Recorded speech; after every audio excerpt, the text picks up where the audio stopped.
What's going on, guys? This is Bobby Douglas, and welcome to my official 2021 NBA Draft Big Board reveal.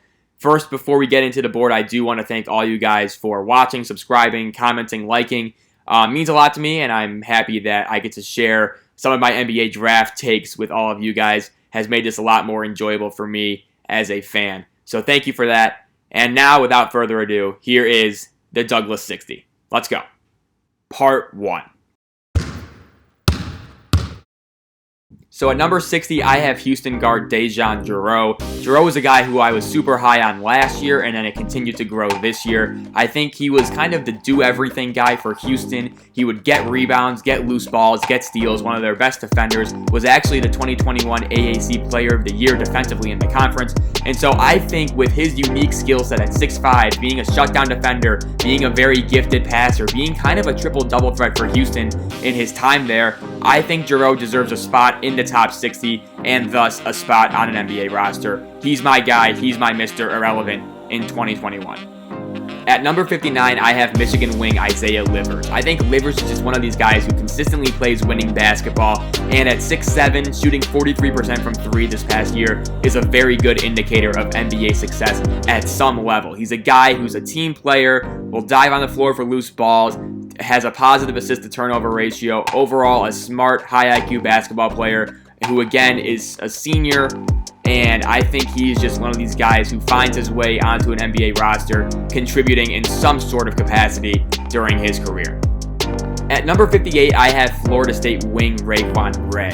I think the main attraction with RaiQUAN is just his overall physical profile. He's 6'8", 260, which is pretty rare to see in today's NBA, and so I think he provides a lot of matchup issues in certain cases, or at least he can, given the fact that he can be on an NBA roster. That's why I have him in my top 60, and that's why I think he will ultimately find his way onto an NBA roster just because of that physical uniqueness. At number 57, I have FILIP PETRUSEV. Of course, we remember PETRUSEV from his days at Gonzaga, but this year he decided to skip the college route and head to overseas, where he played for Mega in the Adriatic League, ultimately winning MVP of the entire league. And so I think with PETRUSEV, the way he's able to evolve his game from not a low post guy, but now kind of a stretch 5 mold, I think that serves him well in the NBA, and thus he gets the spot at 57 here. At 56, I have Baylor guard MACIO Teague. Despite taking a pretty winding road to the NBA draft, I think Teague is kind of built for the NBA just in terms of his shot making. I understand he kind of has a funky release off the catch, but I do think his accuracy from three-point range and his float game combined with his pretty solid defense make him a viable enough NBA player for him to get a second-round nod from me. At 55, I have Maryland wing Aaron Wiggins. Wiggins is one of these guys who really helped himself at the NBA Draft Combine and in team interviews. Obviously, his offense is pretty good. He averaged around 14.5 points per game on 36% from 3, but it's his defense that's really getting NBA attention. He's long at 6'6", 200 pounds, strong, and he can guard pretty much 1 through 4 on an NBA floor, and that's what ultimately gets him the nod at 55 here. At 54, I have Georgia Tech big man Moses Wright. Wright kind of seems like a diamond in the rough here. He's averaged 17 points per game, shot 41% from the three-point line, and at 6'9", he did average over 1.5 blocks per game, while also being named to the ACC All-Defensive Team and being named ACC Player of the Year this past season. I don't know, this guy seems like he might be hiding in plain sight, but I like him here at 54. At 53, I have Alabama guard John Petty Jr. John Petty Jr. has been on the radar for a few years now during his career at Alabama, but I do really like his three-point shooting confidence. I know it maybe didn't go in as often as you would like it to, but ultimately confidence is key in the NBA, and John Petty Jr. leads the clubhouse in that. At number 52 on my board is French guard JUHANN. He played at Paris basketball last year, and he's just an athletic freak. At 6'5", 190, he has the ability to jump over taller defenders and finish with power and force above the rim. And so I think he's just a guy worth betting on in terms of athletic upside, and hopefully some skill comes along the way as well. At 51, I have Antwerp Giants wing guard big, I don't even know. VRENZ BLEIJENBERGH, the 6'10 guard, I think, out of Belgium. One of the more exciting, unique players in this year's class. Super fluid mover at 6'10". He can pass the ball, he can shoot the ball. And again, just that unnatural quickness at his size is something that I think is really interesting. And he slots in here at 51 for me. At number 50, I have Michigan wing Chaundee Brown. I think Chaundee Brown is one of these guys who will just be in the NBA for a really long time after kind of coming out of nowhere. You know what I mean? He'll just kind of show up one day and you're just like, oh, Chaundee Brown, he's a 10-year pro. But he's 6'5", really good shooter from the corners especially, shot 42% from 3 this past season. He's also a guy that really defends his ass off. The numbers don't really show that, but I think he tries really hard, he plays really hard. That'll be enough along with his three-point shooting to get him on an NBA floor, and that's why he cracks the top 50 for me.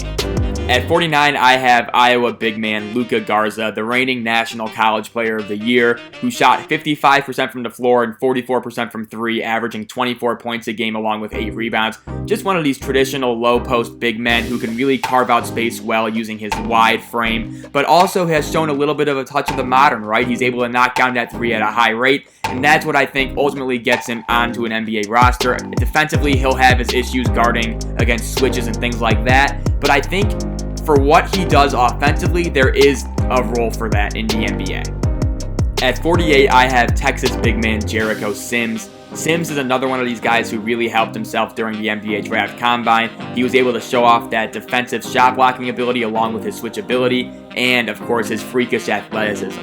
Offensively, he's not going to be much more than a lob finisher, but with his defense and overall versatility on that end of the floor, that might be all he needs to be an NBA roster player, and so I think he definitely gets a chance as an energy big somewhere.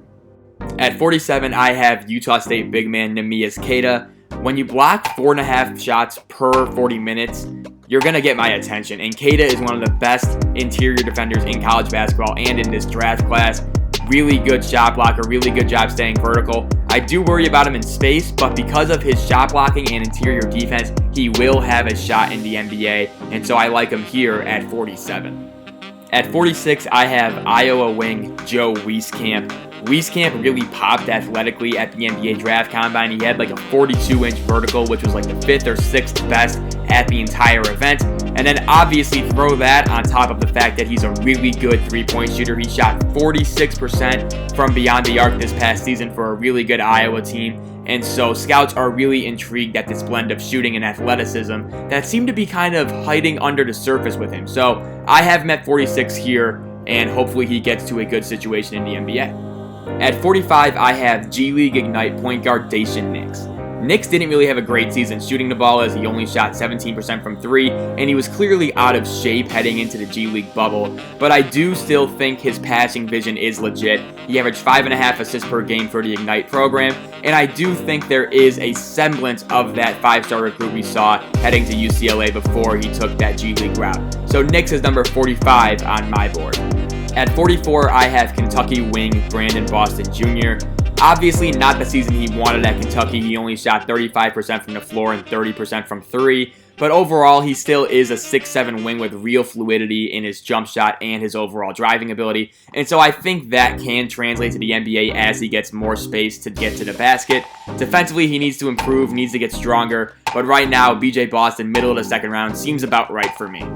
At 43, I have Villanova forward Jeremiah Robinson-Earl. I really like his overall feel for the game on both ends. Defensively, I think he's a really smart player in terms of rotation, and he could actually switch a little bit on the perimeter as well. And then offensively, extremely fundamentally sound, very smart passer, very good finisher at the rim. So I do think there is a lot to like here. Obviously, the shooting is the swing skill since he is a little bit undersized to play a center.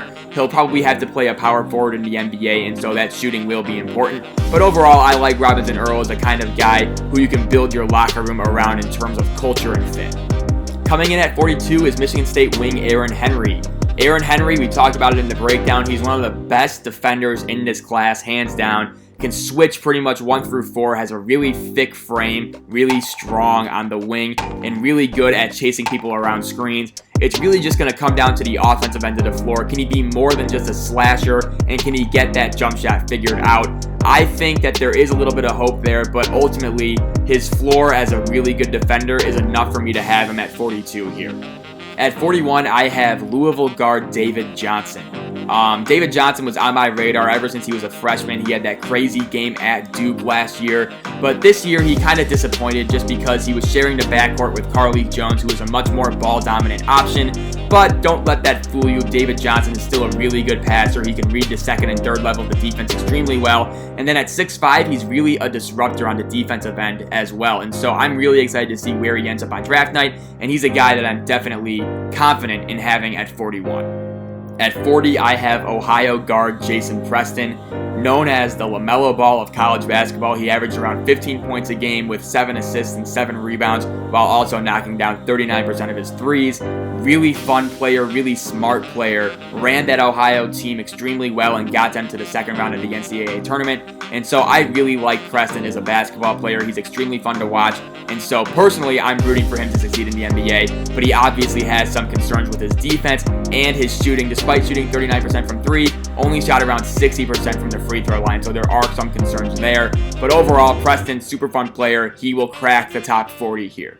At 39, I have Pepperdine wing Kessler Edwards. Kessler Edwards is a really good shooter, even though he has some weird mechanics. But again, 39% from 3, I'm not going to complain. And then obviously his defense is extremely good too. Very fundamentally sound, moves his feet extremely well, can hang with basically anybody on the perimeter. And so Kessler Edwards kind of filling this 3-and-D role. A little bit on the older side, so not as much upside as some of these younger guys. And that's why he ends at 39 as opposed to somewhere in the first round.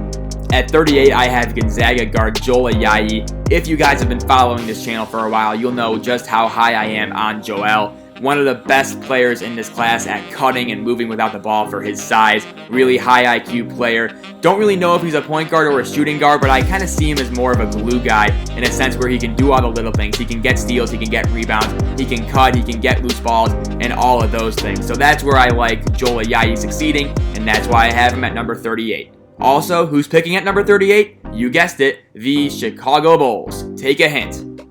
At 37, I have Houston guard Quentin Grimes. If you guys don't remember, in 2018, Grimes was a freshman at Kansas, played that entire year, didn't really have the role he wanted and really struggled in terms of his confidence. Decides to transfer to Houston, where he totally reinvented himself as a player. Went from this point guard, ball-dominant guy to an off-ball three-point shooter. He shot 40% from 3 this past year as a junior, and he also turned on the clamps defensively as he became one of the most feared defenders in the American Athletic Conference, ultimately leading him to become AAC Player of the Year. Really love how he reinvented himself, and thus he gets a mid-second round nod here. At 36, I have G League Ignite forward Isaiah Todd.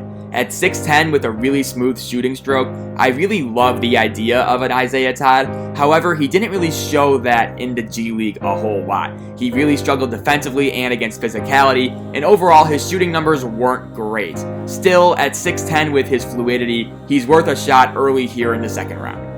At 35, I have Alabama wing Herb Jones. At 6'7", Jones did a little bit of everything for the Crimson Tide this year. He was Defensive Player of the Year in the SEC, while also setting the table offensively for Alabama's lights-out shooters like John Petty Jr. and Jaden Shackelford. Also, Jones did show a little bit of improvement of his own in terms of his shooting, got that percentage up to 35% from the three-point line, and overall, just kind of a Swiss Army knife, a guy that you love to have on your roster because he can fill so many different holes for your franchise. And so Herb Jones, number 35, I love this placement for him. At 34, I have Herb's teammate Joshua Primo. Primo, 6'5", 6'9" wingspan, really good shooter, shot around 38% from 3 at Alabama, knows how to play with other talent around him. He kind of blended in right along with an established Alabama core and held his own offensively and defensively. And again, he's another one of these guys who teams are kind of considering pre-drafting. What does that mean? It means that since he reclassified and really should be a 2022 draft entrant, you could probably get him as a 2021 guy much later and thus for a much cheaper price than you could in 2022, where he would be seen as a lottery pick. So right now in this class, given what he showed at Alabama, I have him at 34, but 2022 comes around, maybe he's seen as a lottery pick, and that's really the appeal here with Joshua Primo. At 33, I have Auburn wing JT Thor. JT Thor, we talked about it in the breakdown. I consider one of the more raw players in this class, but the upside is really undeniable with him at 6'10". He has one of the smoothest off-the-dribble games that I've seen in recent years. And again, the defense, while he's not totally locked in all the time, he definitely showed some upside on the ball when he could really unleash his athleticism at the top of a zone or at the top of a press. So I really like JT Thor here as an early second-round bet with an immense amount of upside. At 32, I have North Carolina big man Day'Ron Sharpe. Sharpe at 6'11", 265 is just a beast of a human, and he uses that frame to really carve out space in the post for putbacks, layups, or rebounds on either end of the floor. Also, his passing is a very underrated skill of his, and his motor just never stops. One of the hardest working players in the entire draft. Obviously, he's going to have some concerns just in terms of his overall position and just that lack of lateral quickness. But in terms of effort, in terms of rebounding, and in terms of making teammates around him better, I think Sharpe is a really nice pick here at 32. At 31, I have Arizona State guard Josh Christopher. At 6'4", Christopher does a really nice job kind of disrupting ball handlers when he's on the ball defensively. And offensively, he definitely has that bucket getter mentality, has a lot of flash, a lot of sizzle to his game, but it didn't really lead to a whole lot of production or efficiency while at Arizona State. He only ended up playing 15 games this year. That was due to a bunch of injuries and just a bunch of other things going on at Arizona State. But overall, he definitely has that natural instinct to get baskets. He has that natural instinct in terms of his handle.